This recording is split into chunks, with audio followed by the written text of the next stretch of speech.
ხდება ის რაღაცა შეიმჩნევთ რომ არის ჩვეულებრივი ტრადიციული საღამოს ლოცვა, რომელსაც ჩვენ ყოველ შაბათს ვატარებთ, იყო მცირედი განსხვავებები, რა თქმა უნდა, ძირითადად იყო, მაგრამ იყო რაღაცა განსხვავებები, მაგალითად ჯვრის გამობრძანება ეს საზეიმოდ არ ხდება ხოლმე შაბათობით. ჩვენი საუბარს მასიც ეს ამბავი არც არ ხდება რომ თქვა სახარებაში გარეთ ვიქულობთ ხდება მაშინია და სულ რაც არის ესეთი განსხვავებები, მაგრამ ამ განსხვავებაზე არა, მე მინდა თქვენ იმ განსხვავებაზე გელაპარაკოთ, ეს მსახურება საერთოდ რატომ აღესრულება და რა შუაშია. აი, რატომ შეიძლება ადამიანმა თაყვანისცეს საერთოდ ჯვარს, რატომ შეიძლება ფიქრობდეს საერთოდ ამ თემაზე, იმიტომ რომ შენთვის ხომ ეს რაღაცა მტკივნეულობის განცდის მომენტი უნდა იყოს, რომ ადამიანია გააკრული, მიჭედებული ჯვარზე და შენთვის ეს რაღაცა თაყვანისცემის საგანია და უნდა მიხვიდე და თაყვანისცე და ამას ხომ გაგება სჭირდება, რაღაცაირად შენს გონებაში და გულში გატარება სჭირდება და ხანდახან შეიძლება რაღაცა უცხო თვალით შემოხვედოს და გითხრას, კაცო, თქვენ რა ის ხო არა ხართ, გავიგე, რატო იტანჯავთ თავს, რატო უნდა მოგწონდეს ეს და თაყვანისცემის საგნად რატო უნდა გქონდეს ადგილი, სადაც თქვა იქ სისხლი ჩანს და გულსმანი ჩანს და ტანჯვა ჩანს და ვაება ჩანს. როგორ შეიძლება ეს შეფრის თაყვანისცემის საგანი იყოს?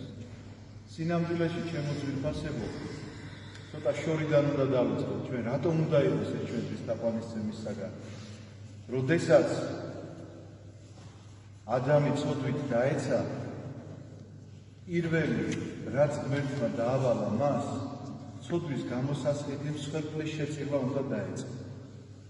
და ეს ტრადიცია მოყვებოდა და მოყვება დღესაც ძველი აღთქმის ეკლესიას, ვინც არ გადართულა ახალ აღთქმაზე და ვისაც არ უცნია განკაცებული ღმერთი იესო ქრისტე, ისინი კვლავ ამ ტრადიციას აღასრულებენ. რა არის ეს ტრადიცია?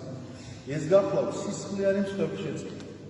ადამიანმა რომ შეცოდა, მან იცოდა, რომ შენ როგორც კი ცოდვას ჩაიდე, მოკვდები იმ დღესვე, იმ ერთ დღეში, 1000 წელი წინაშე თვალთაშემთავრებულობით ერთსა გუშინდელი დღე, ანუ ერთი დღე. ამიტომ ადამიანმა იცოდა 1000 წელი, თუმცა ის იმ დღესვე მოკვდა სულიერად და იმ წამსვე მოკვდა სულიერად, როგორც კი ეს ცოდვა ჩაიდე.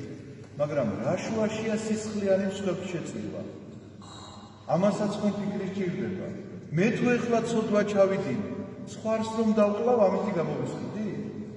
და მის სისხლს რომ მოვაპყურებ სამსხვერპლოზე, იქ დავდებ და ცეცხლს მოუკიდებ და დაიწვება. ანუ ღმერთს ეხლა ასეთი ინტერესი აქვს, რომ მე რომ ცოდვას ჩავიდე, მერე სხვა უნდა დავკლა და ამითი მომეშვება და გამეხსნება ეს ცოდვა. არა, არ შეიძლება ასეთი გულუბრყვილო ფიქრი. ასე არ არის. სინამდვილეში საქმე იცით რაში არის? შენ უნდა გქონდეს გაცნობიერებული, რომ შენ რომ ცოდვას ჩადიხარ, უდანაშაულო ცხვარია და უნდა დაიკლას შენს მაგივრად. აი ეს დამოკიდებულება უნდა გაგიჩნდეს შენ ღმერთის მიმართ და უნდა დაიწყო ფიქრი იმაზე, ადამიანი უნდა გახდე. ხვდებით რომ ადამიანი უნდა გახდე, რომ ცოდვა ნაკლები ჩავიდინო, რომ ჩემს გამო არ დაკლან ეს უდანაშაულო ცხოველი. არ შევცოდო, მინიმალური მქონდეს შეცდომა, უშეცდომოდ ვერ ვიქნებით, გასაგებია, მაგრამ მინიმუმამდე დავიყვანო ჩემი ცოდვა და დანაშაული, იმიტომ რომ რამდენჯერაც ჩავიდე, იმდენჯერ უნდა დაიკლას ეს. რამდენჯერაც მე რაღაცას შევცოდა, იმდენჯერ ეს სწრავი, რომელიც თავისთვის რაღაცას გამოიყვანო, უნდა და ხელი უნდა გამოჭრა, რომ შენ ცოდვები მოგეძებდა. შენ ადამიანი უნდა გახდე, რომ სხვისი სისხლი შენზე ასე უნდა მოქმედებდეს. ამ განცდით უნდა მოქმედებდეს, რომ მე აღარ ჩავიდენ ამას, იმიტომ რომ სხვა ისჯება ჩემს გამო. აი ანალოგიური მდგომარეობა აქვს ჯვარს. სხვა მეტი არაფერი არ ხდება. ეს არის თითოეული ჩვენგანისთვის გაღებული მსხვერპლი. თითოეული ადამიანისთვის, რომელიც აქამდე დაიბადა ადამიანის შემდგომ და აცი ვინც დაიბადება კვლავ. ამ ადამიანებისთვის ყველასთვის გაღებული მსხვერპლია, რომელიც მსხვერპლის ქრისტე ღმერთმა თავისი თავი მოიტანა, არა ცხვარი, არა კრავი, არა ხარი და მტრედი, რაც ძველი აღთქმის ტრადიცია იყო, არამედ საკუთარი თავი. ამიტომაც ამ თემასაც თვითონ კი არ გაძალებს, რომ შენ გინდა თუ არა ეხლა ეს უნდა წინ გეტოს ესე და დასქეროდეთ დედაღამე და ამაზე არა. ეს ჩვენ გვჭირდება, ჩემო ძვირფასებო, იმიტომ რომ ჩვენ ხომ მოკლე მეხსიერების ხალხი ვართ. მადლიერება ხვალამდე თუ გაყვა, კარგია, ზეგ აღარ მიქნება.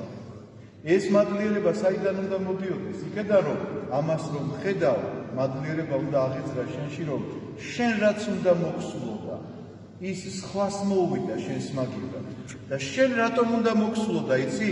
იმიტომ რომ შენ დააშავე. და მაშინ ის რატომ გააკეთეს ჯვარს? საერთოდ არაფერი არ დაუშავებია. ეს შენთვის გააკეთა. ასეთ იყო გინახავთ, რომ დედას შვილისთვის თავი გაუწირავს, მეგობარს მეგობრისთვის, წმინდანების მაგალითები ხო იცით, თანამედროვე ისტორიაში გრიგოლ ფერაძე პირველი ვინც გამახსენდა, სხვის მაგივრად დახვრიტეს თუ მაშინ შევიდა გაზის კამერაში.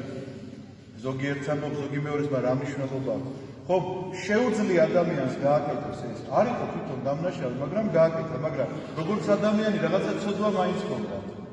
ქრისტეს არავით არ. მაგრამ შენთვის აკეთებს ამას, იმიტომ რომ ძალიან უყვარხარ. შენ მასზე უკეთესი მეგობარი წესით არ უნდა გყავდეს. შენ მასზე უკეთესი არავინ არ უნდა გყავდეს. ამიტომ თუ რჩევა გჭირდება, ვის უნდა კითხო ქრისტეს. და სად უნდა წაიკითხო მისი რჩევა? სახარებაში.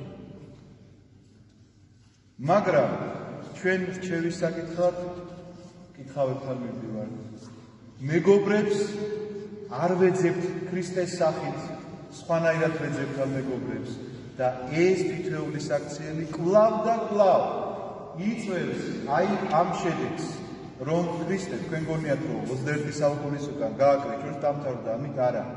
ყოველდღე ჯვარს ეცმება, იმიტომ რომ ჩვენ მასში არ ვეძებთ ნამდვილ მეგობარს, რომელმაც ჩვენთვის თავი გასწირა. ამიტომაც ამის შეხსენება არის სწორედ ჯვარი.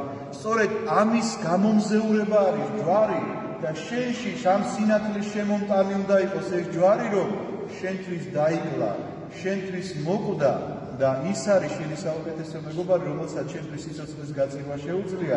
ის არის საუკეთესო მრჩეველი და თუ მის რჩევებს მიყვებით, მას აღარ დასჭირდება კვლავ ჯვარზე ასვლა. ასე იფიქრეთ, ასე შეხედეთ ამ საკითხს, ასე დადექით ჯვრის წინაშე და ასეთი განცდა გქონდეთ ჯვრის წინაშე და ქრისტე იქნება თქვენი მეგობარი და თქვენი საუკეთესო მრჩეველი. ამინ. ამინ. დაგლოცოთ.